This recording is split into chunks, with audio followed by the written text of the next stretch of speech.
How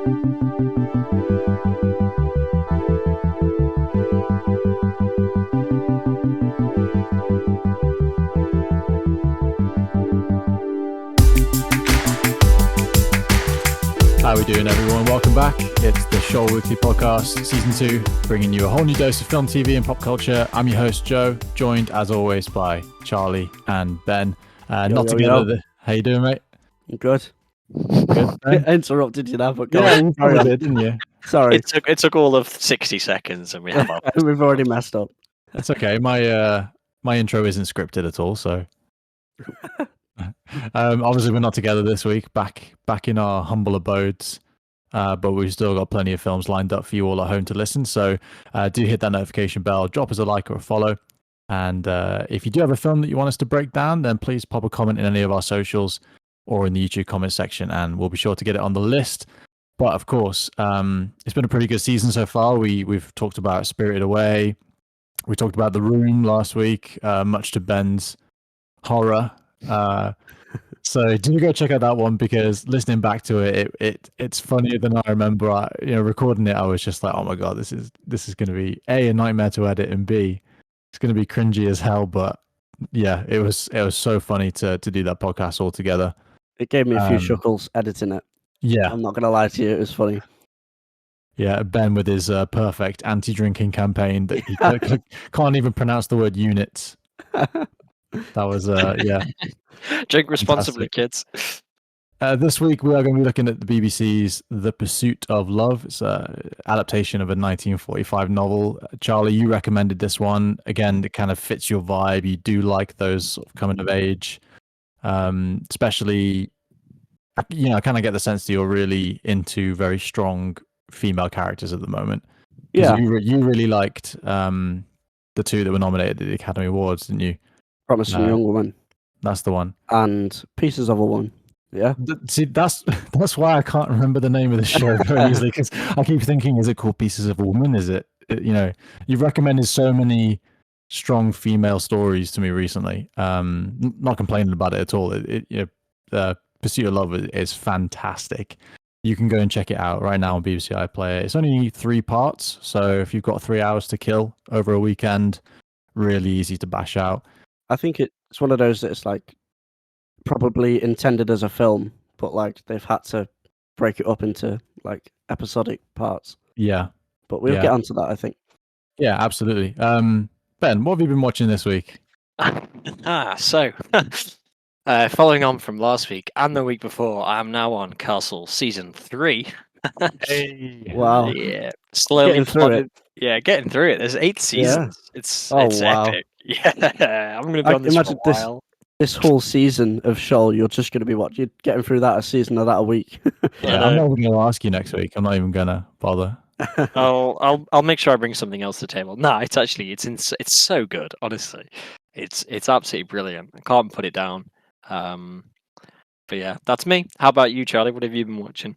I watched the Bo Burnham special that has just been released on Netflix called Inside, and honestly, it's one of the best things I've watched in a long, long time. What's like, honestly, yeah. So basically, it's Bo Burnham. Do you know who Bo Burnham is? Nope. Oh, he's like a stand-up comedian, but he does a lot with he writes songs, like funny songs, like on the live shows and that. He's a much funnier Tim Minchin. Yeah. He was on there. He's in Promising Young Woman actually as well. He plays a part in that. But it's about it's his time in lockdown, and he was I'm guessing commissioned to make a Netflix special, but obviously COVID happened, and he's just locked himself away in this room, and he creates the special with no audience, and it's just him, a load of lights and a camera, and it's astonishing. It's hilarious, but also heartbreaking to see him go through sort of depression and crippling mental illness by making a special. It's during lockdown. It's kind of... Yeah. Wow. It's all set in one room, and he doesn't leave the room. It's amazing. I'm not sure if I'm ready for that yet. It's very deep. Yeah. I was going to say, it just sounds like a real kind of medley of all the films we've done recently. This is not a film. The Room, it's just all being thrown together. Yeah. There's some really, really funny moments. There's a bit where he imitates a white girl's Instagram, and it's hilarious. It's so good. Just go watch it. It's definitely worth a watch. I mean, yeah, it's a bit like it hits hard, especially because we've all been through a similar sort of moments during lockdown. I think it's come out at a good time though. Now everything's sort of easing up a bit. Yeah, imagine it coming out like last Christmas, going into another lockdown. Yeah. Bo Burnham presents Existential Dread. Yeah, it's quite cathartic to know that we're not the only ones going through it. Someone like Bo Burnham does it as well, so it's nice. Well, we felt the same when we watched This Is Not a Film as well, because even though that was 2011 that was set, it was still very we empathized with Jafar Pahani so much. Yeah, because being locked inside, it's horrible. Yeah, it's grim, isn't it? It's not the one. What about you, Joe? What have you been watching? Disney Plus binge this week for me. Decided on a whim. So when I grew up, I never really watched any Disney films. I didn't have like the Disney Channel or anything like that. So I always watched, either Star Wars, Transformers, Teenage Mutant Ninja Turtles. I was always on CITV instead of Disney Channel. Like you're making up for lost time now, though. Yeah, I am. Yeah. So get this, right? So this week I watched not just Atlantis, but I also watched Aladdin and Treasure Planet. Classics. Wow. So yeah, and I also watched War of the Worlds by Spielberg, but that's not Disney, so it doesn't count. Yeah, it is. I'll talk about that in a second. Atlantis, Aladdin, Treasure Planet. Just nothing wrong with them. They're so classic. It was really interesting when I started watching Aladdin. Disney Plus has now put like a notification up saying that it has outdated views. Okay. Oh wow! And that really reminded me of when we had Ethan on the show talking about Breakfast at Tiffany's. Yeah. And how I think we all unanimously agreed that censoring is not the way to go. That it's better just to acknowledge instead of to censor. So like there's moments in Aladdin in the classic This Is where some of the cartoon characters will say like, oh yeah, praise Allah, and it's very kind of just not okay today, I guess. And that doesn't happen in the new version. And it's so instead of Disney removing that, they just put this big like disclaimer at the start of the film now, which I actually kind of like, because it literally just says this movie contains outdated views. It was wrong then and it's wrong now, but we're keeping it in the movie because we want to, acknowledge that those views existed and it's going to help us grow. It's good that they're not rewriting history, are they? They're not trying to say that we were never like this. It's just that the acknowledgement, I think, goes a long way. Yeah, it does. Whereas, Netflix is just cutting bits out of Community and The Office, left, right, and center, and it's like just... the BBC did it as well. They just take whole episodes out of some series, don't they? Yeah, and like they even removed Little Britain off of BritBox for a while. Yeah, and I just, back to when we were talking about Breakfast at Tiffany's with Ethan, and just saying, Mickey Rooney's impression of a Japanese person was really not okay then, and it's especially not okay now, but it's an integral part of that film, and it reflects the culture then. And yes, it was wrong, but if we remove it, then it's censorship is just pretending that it didn't happen. I think you can learn a lot more from it if you keep it in. Yeah, absolutely. So yeah, I think it's really good for kids to see those disclaimers on Disney Plus, because I think it's quite educational and quite informative. Yeah. So yeah, no, Atlantis, Aladdin, Treasure Planet. I mean, I feel like I'm eating my words here by saying, yeah, where have you been if you haven't seen these movies? But that's literally me. I've never seen these movies before. Yeah, fantastic. And then War of the Worlds as well, Spielberg. I really like that film. There's one thing that really annoys me is the lighting in that film is horrendous. Right. I don't know what it is, but there's like just this halo effect around every single object and character in that film. It's been a very long time since I've seen it, but I remember it being quite like a dark and grey film. It's so badly exposed. It's really badly exposed. Like they'll just be in like a normally lit room, and yet like the background will just be really bright, and there'll just be this like halo effect around the characters. Right. Like the light is sort of wrapping around them. Like there's just the characters are so fuzzy. Oh yeah, awful. But it's a good film. Like other than that, it's a good film. I think it's a very good adaptation. Yeah, Like, It used there's to been so terrify me, many. that film. Yeah, It same. used to Yeah. terrify me. It's proper like creepy, just like the kind of. I mean, if you've not watched it, basically there's like aliens invade the planet, and essentially, Really? yeah, they. I was just giving a little, synopsis to viewers that might not have seen it. And basically, they want to essentially turn kind of. It's almost like terraforming, but basically they want to. So what they do in order to make their kind of environment is they kind of like basically consume humans, like, and basically like just put them through a grinder and then spray them out as like fertilizer. But basically everything becomes covered in this like it's almost like a plant made out of blood, and red it's weed. really it's really creepy. Yeah. It's then- called the red weed, man. Yeah. Yeah, but yeah, it's terror. It's quite terrifying, and I always felt that I know it's kind of the exposure's bad, but like you said, Charlie, like it's a really dark and grey film, and then you kind of got this like red just like dripping out of pretty much like every Mhm. corner, and then you've got these giant robots with huge spotlights. Like for me, I always remember that film for those kind of like dark moments, and then the second the spotlight hits the character, they absolutely like panic because they know that there's this huge like octopus robot coming after them. It's like, yeah, it's terrifying. Great film though. The sound design in that film is impeccable. Like when the aliens make that like foghorn noise. Yeah. Oh, yeah. Well done, Chas. Uncanny. Have you guys ever heard the is it Jeff Wayne does like the musical version? Yeah. Oh, What- that's so good. It's so good. When did there was like a radio broadcast of Yeah, War that of the was Worlds, wasn't there? that was Orson Welles who did that. Yeah. And it was in like the 30s, and then people actually Well, it like was real. evacuated their homes because they thought it was real. Oh wow. It's Imagine being insane. Orson Welles just being like, ha, got him. He did the first meme. Yeah. Speaking no. of War of the Worlds, though, the BBC recently did an adaptation of it. Oh, I don't know if you it guys was saw that. just wank. Was it? Did you not like it? No, it was horrible. It was terrible. I watched the first episode. I couldn't have found it that good, but I didn't mind it. I thought it was quite good. The first First episode. episode was good. Did you watch 2 Oh. and 3? No. Ah, that explains it. That explains a lot. Right. Was it another classic BBC three-parter? Yeah, it was. Yes. Yeah. Speaking of classic, No, yeah, no, seamless adaptation, transitions. that was Seamless.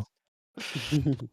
You just don't see the aliens in parts 2 and 3 Oh, really? Oh. at all. It's so bad. Like episode 1 is amazing. They must have just run out of budget. Yeah, probably. Yeah. So we got no more money to spend on the CGI. What are we gonna do? Just don't put That's them when the Daleks come on. Hey, look, we found these props in the back. It's all right. We'll change the Martians to Daleks. No one will recognize it. Dear me. Are they actually Martians? It's in the book. They are from Mars, aren't they? Yeah. Yeah. The chances of anything coming from Mars are 1,000,000 to 1. They said. That's the song. Nice. Cheers. Serenaded beautiful. by that. Let's move on. I was going to say on the topic of Oh, songs, for God's sake. stellar soundtracks, and BBC three-part series. This week's special, Pursuit of Love. I have to say, I absolutely loved it, and I particularly loved the banging soundtrack throughout That's every such a good episode. soundtrack. Yeah. It's just it gets you in the mood, and it really fits the vibe of the whole thing. First point we've got to make is Andrew Scott dancing to T-Rex. Yeah, Iconic. just making out with all those different people. Yeah. That man just gets better with age. Like he's just he's like fine wine. Or a The scotch. way he like drinks the champagne when it's on like his finger. Yeah. Oh yeah. Yeah. Awesome. That was that entrance that he makes in that. It almost rivals the entrance he makes in season 4 of Sherlock. When he gets off the helicopter. I think it could be an outtake from the Sherlock series. It Like, could have, just like be- huge Moriarty vibes. You know when they did that episode that goes back in time in the Sherlock one? Like it could have been that. Yeah, absolutely. The ultimate crossover. Yeah. So, Chaz, why don't you take our listeners through just like a brief overview of the Pursuit of Love, just if people haven't had a chance to catch it yet on BBC iPlayer.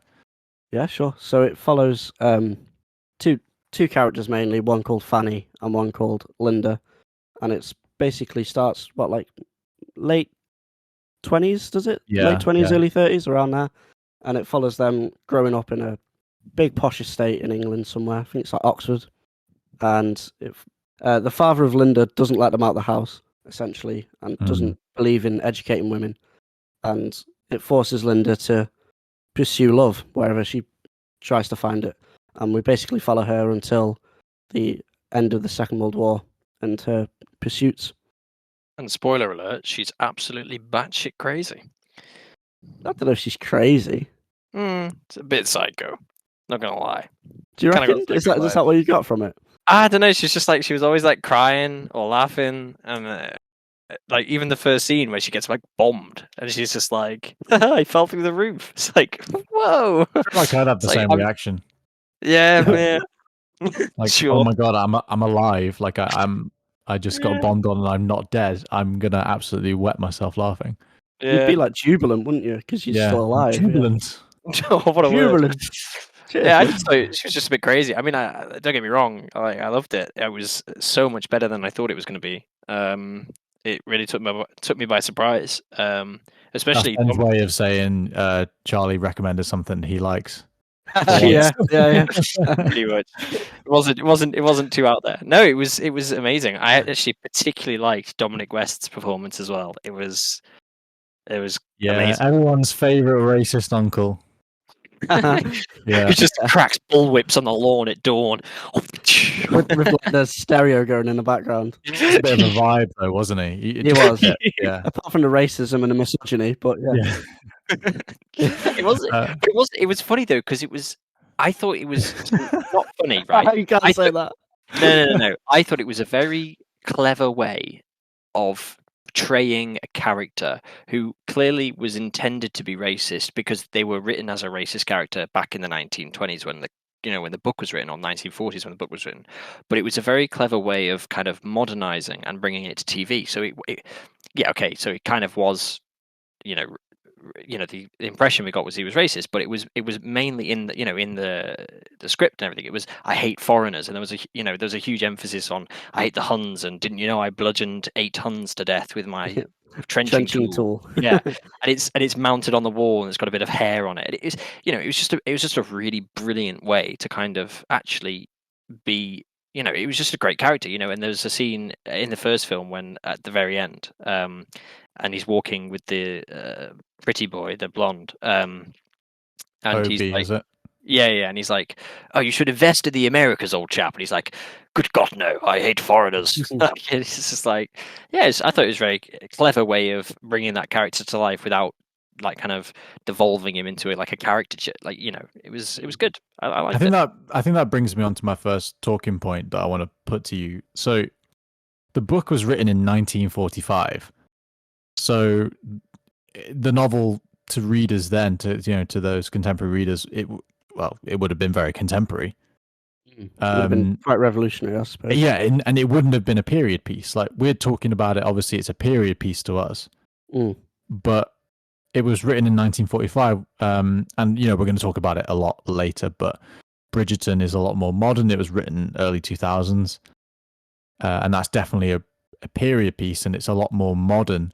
But what blew me away was, I mean, I haven't read the book. I'm not going to speak for the book, but just the story in general, for a story written in 1945, incredibly progressive. So I'm wondering do you think the racist uncle was written in that comedic way in 1945, or do you think that's the BBC making it more modern? The character is based on Nancy Mitford's dad, I think. Right, okay. Yeah, because and she was part of the whole Bright Young Things in like the mid-20s, early 30s or whatever. So I think it was just very much based on her experiences. Okay. So I think from what I gather, she's quite for that time anyway, quite a progressive person. Yeah, and was quite hip, if you know what I mean. Do you think the nostalgia, like the added nostalgia that we feel watching a period piece, do you think it adds to the story, or like, I mean, a good question is, do you think it's a commentary on British society today, like particularly, like with women's rights or or I think the way Nancy Mitford would have intended it would have been a commentary then, but I think you can translate it to nowadays. yeah. It's Yeah, I just a little felt- bit harder to do that, isn't it? Because it's so old. But Yeah, I think it was translated quite a lot for modern day. Like I thought there was a lot of modernisms that I kind of put into it. Like some of the dresses and some of the turns of speech, and maybe some of the openness with which some topics were discussed, I felt were maybe yeah, not part of a period piece, and it was kind of just like the BBC like shedding. I read an interesting bit a bit about it, and it was it was talking about period pieces in general, not necessarily specifically this one, but kind of tying a little bit to Bridgerton as well. It's kind of stripping out all the things that we pretend to like out of a period piece and just giving us the things that we actually like out of a period piece, which is the kind of the novel setting and the kind of the costumes a bit, and the drama that you get with that kind of high society poshness and privilege, as opposed to all the how it was kind of meant to be a period piece, which is everything's very stuffy and not talked about, and whereas if we look at Bridgerton and look a bit of this, it was very loose, talking of sex and love and all of that, and it kind of probably wasn't like that, but they've kind of given us that, and it's maybe one of the reasons why it's doing so well is because it's quite modern. It's almost but yeah, it's like a modern TV show just set back in a different period, which I thought was quite interesting. I think I'm gonna have to disagree with you on the openness thing, because I think sex is a very innate thing to human beings. And I think it was talked about no matter what. I do believe, the stiff British upper lip put a stop to any kind of conversations in like a public setting. But what I really enjoyed about the show was the intimacy between the cousins, not in like a weird way, just the openness between them and talking about sex. I think what made Nancy Mitford so progressive is that she writes this novel in which women they want love and they want sex, and that's normal. Like, it has to be normal.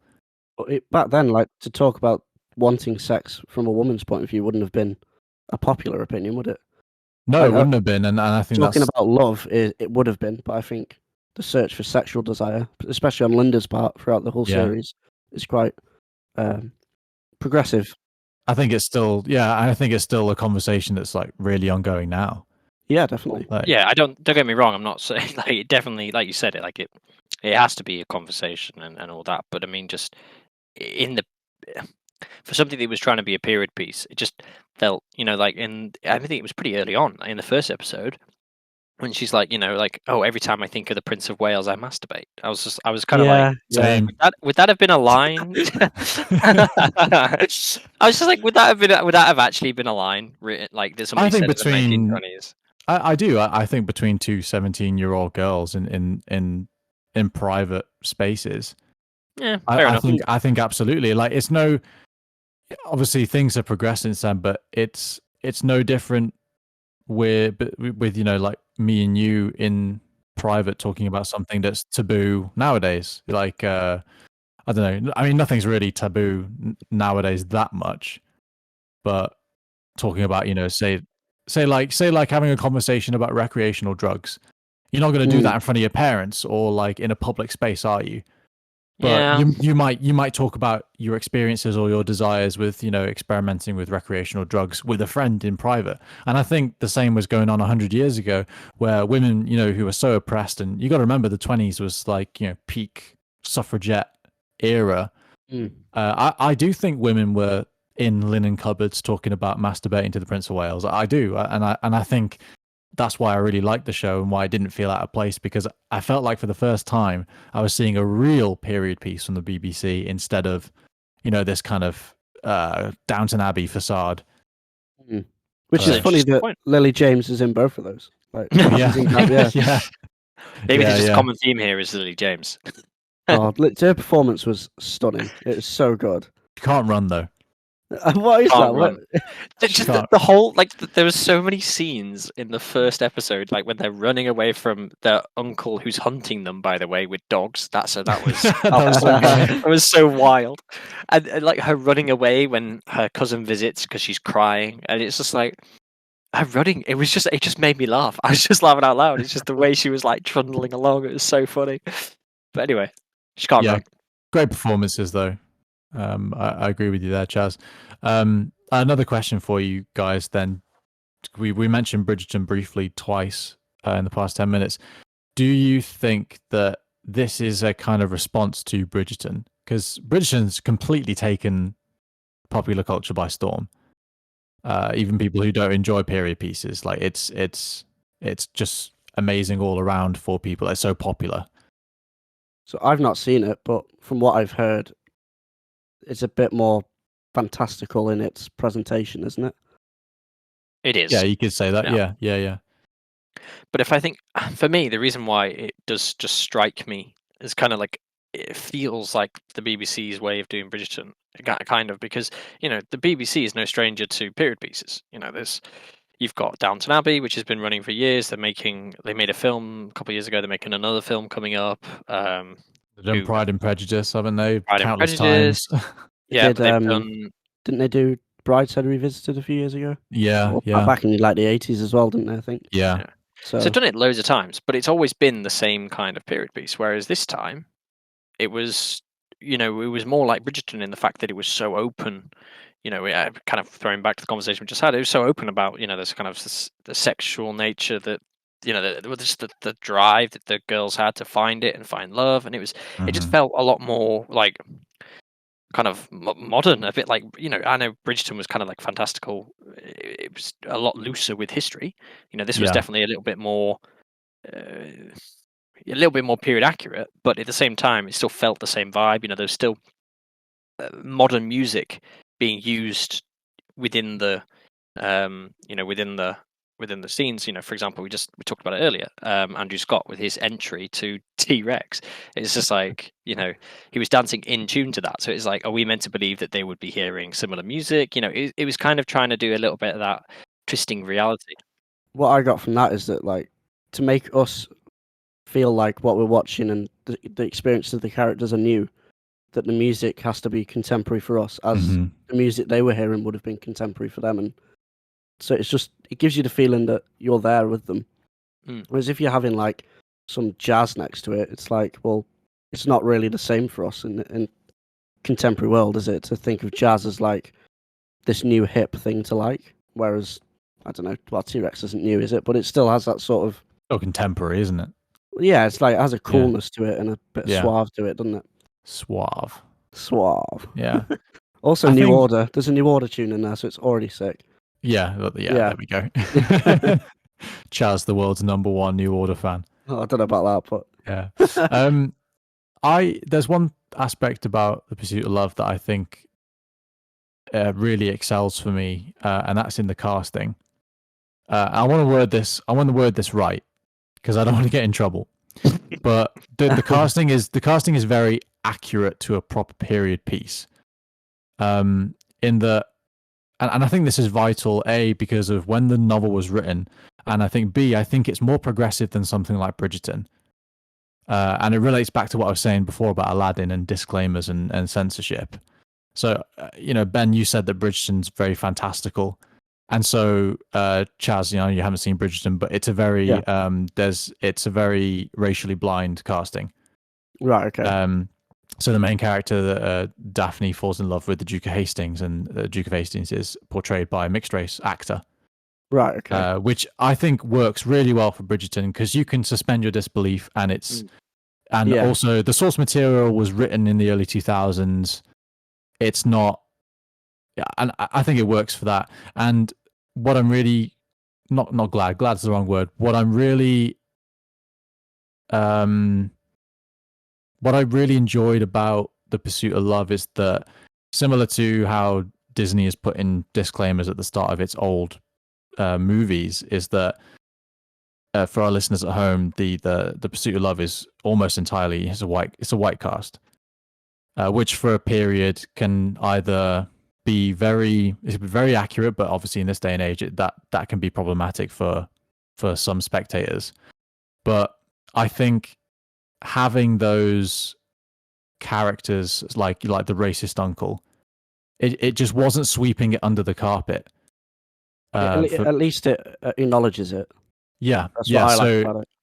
and if anything, I think it was more successful and more progressive because I was sat there thinking, "Holy shit, am I actually hearing these things? Yeah. Like, did people actually say this stuff?" And for me, that I applaud the show for that reason. And I think going forward, I think the whole sort of racial blind casting, I hope it comes and goes very quickly, because I think the focus needs to be on creating new and exciting characters for people of color to audition for and to take up and to influence other people with. And I think when it comes to period pieces, like how the outdated views in Aladdin are now disclaimed at the start of the movie on Disney Plus, I think watching something like The Pursuit of Love, seeing a woman, and it's not even just about race; it's also about gender equality. Seeing such a strong woman wanting to escape from her crazy dad, who is essentially, he's racist, he's misogynistic, he doesn't believe women need to be educated, he thinks it makes them unattractive. I can't believe that, and it's very shocking. And I didn't. Oh, sorry, go on. No, go on. I was gonna say, there's a really good scene when she is with the Croisigs, and the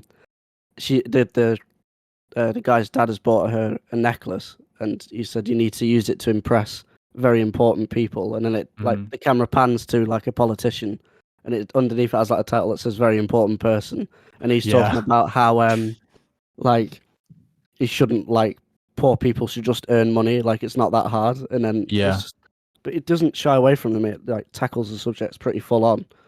And this is the stuff that doesn't hit home for me in Bridgerton, and why Bridgerton is just essentially this kind of softcore porn. Really, it's not Right. very. You don't have to extend your brain cells very much for Bridgerton. It Right. is, Okay. Very on the nose. Yes. Yeah. So in Bridgerton, a woman as high up as Daphne certainly wouldn't have fallen for someone who wasn't white. Yeah. And which she may have done, but it would have been very rare in her contemporary society.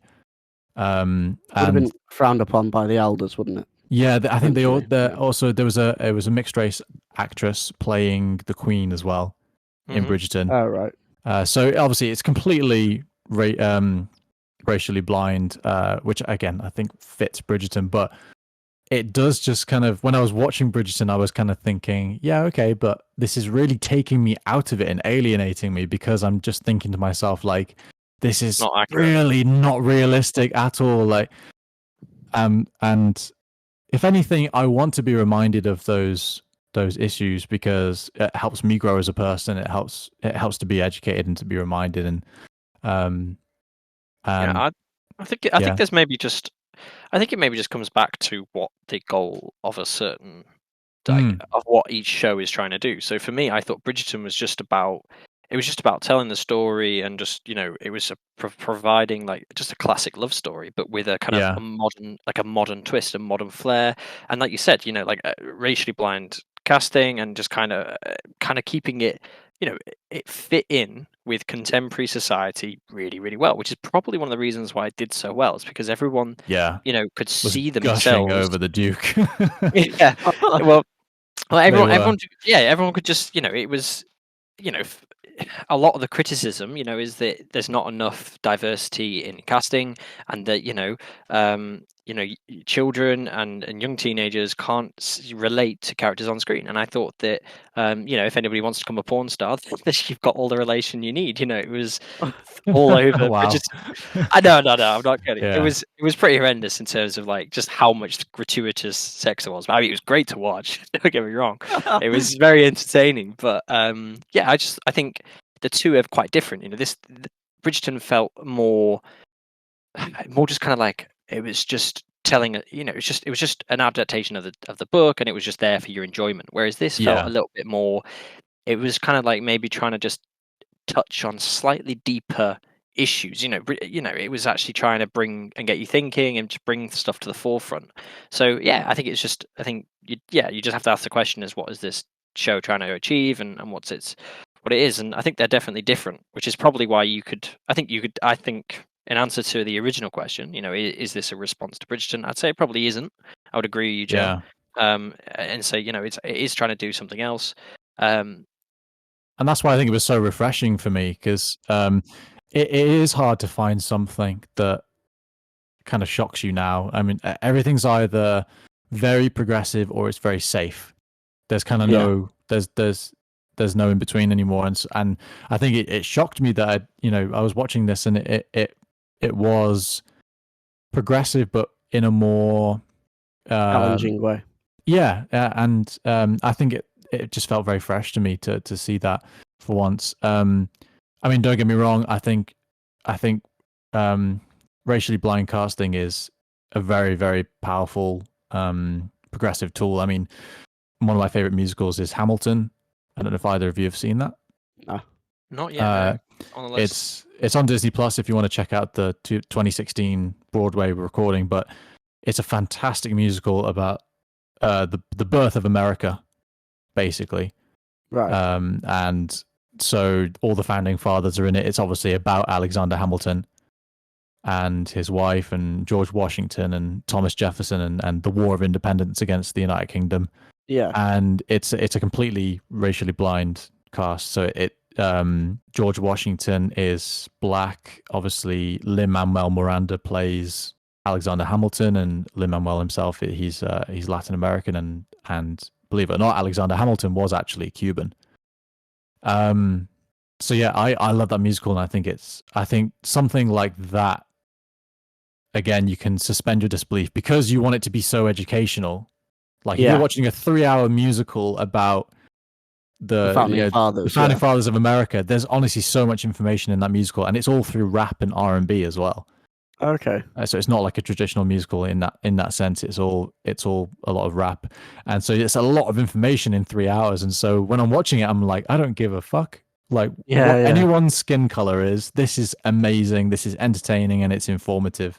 So in that regard, I think it's a very progressive tool, and obviously for the musical theatre world, it just really propelled a lot of progressive casting.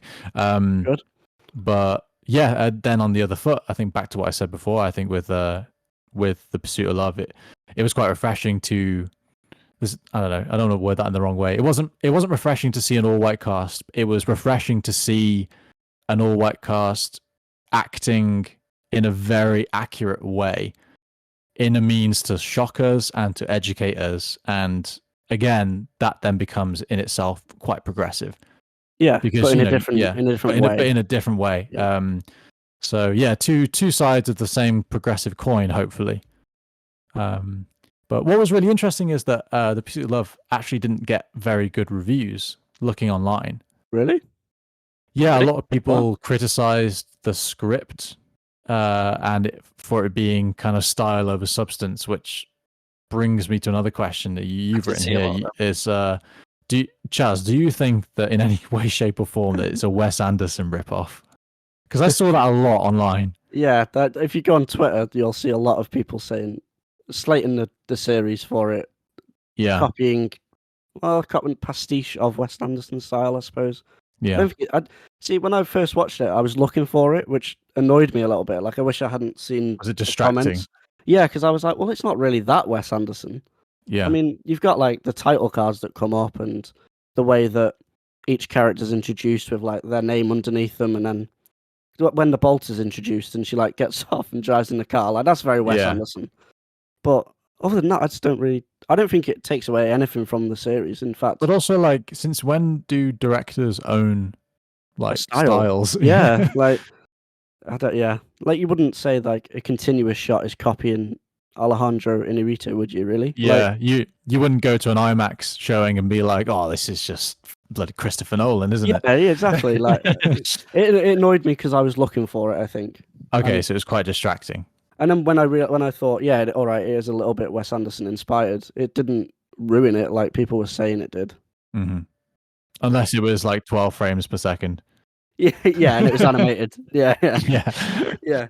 yeah, I think the style over substance. I mean, part of the characters is that they were very flitty. You know, they kind of just jumped from idea to idea to idea to yeah. different. Particularly Linda, Exactly. You know, she was Yeah. very. She you know she just had the attention span of like of a the 4-year-old. goldfish. Yeah, exactly. Just like bouncing all over the shop. But that was her character. So I think it lent itself to sometimes appearing, and especially with just the way her character was, with what her character's traits were. She was either, like the intro. There's a monologue to begin episode 1, and given by Fanny, and it's just basically like Linda is either an extreme or the other extreme. She's either happy, Yeah. she's either laughing, or she's loathing, and it's a bit like her. It's a funny contrast. Well, not a contrast. It's a similarity to her father in that he's either loving or hating, and he's usually hating. Yeah. It's that those two characters actually have quite a lot in common, and it's she's either laughing or she's crying. And Lily James was just like perfecting those tears on demand. It's just kind of Yeah.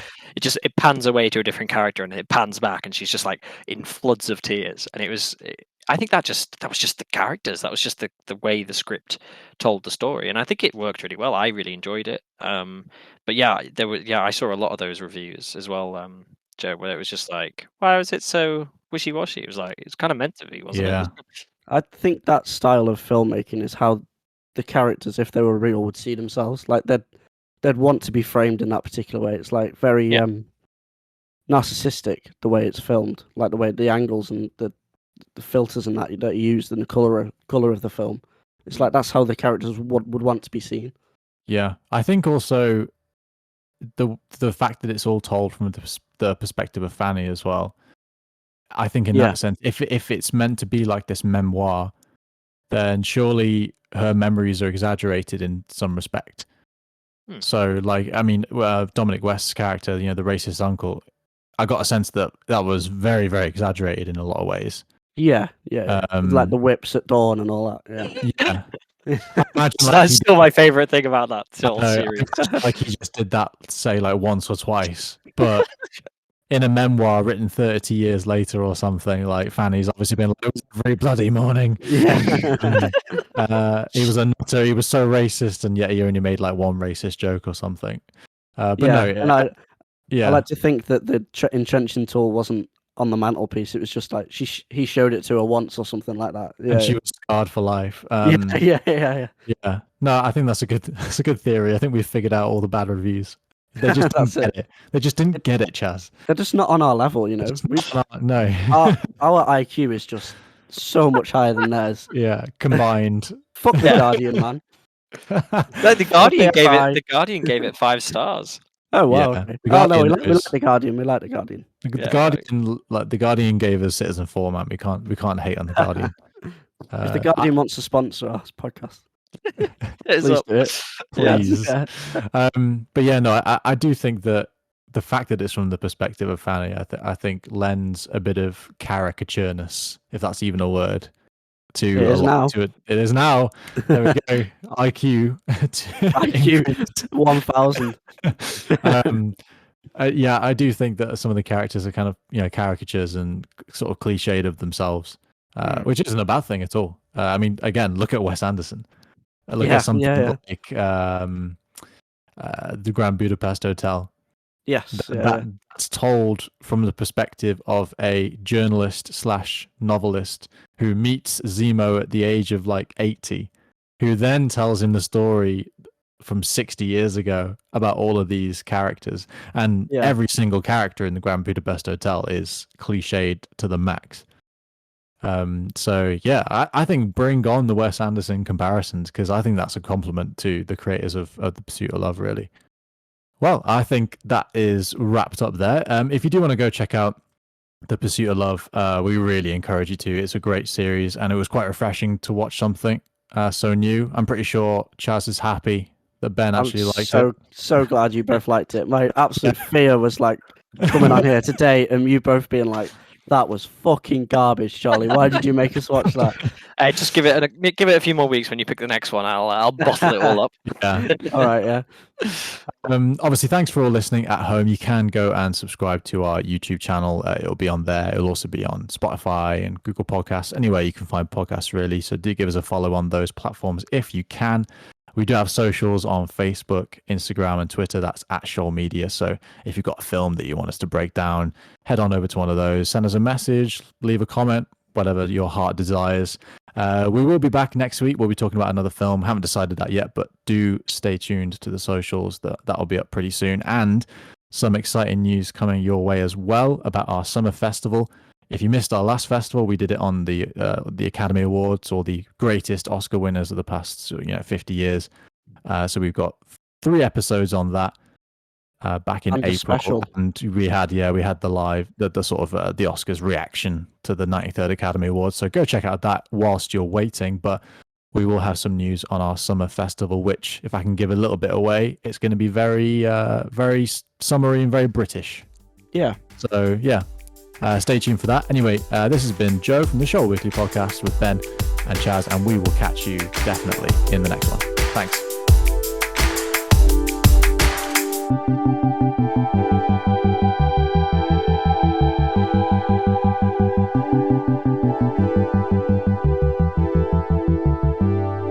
Shoal out. Shoal out. Can we sign off with that every week, please? Shoal out.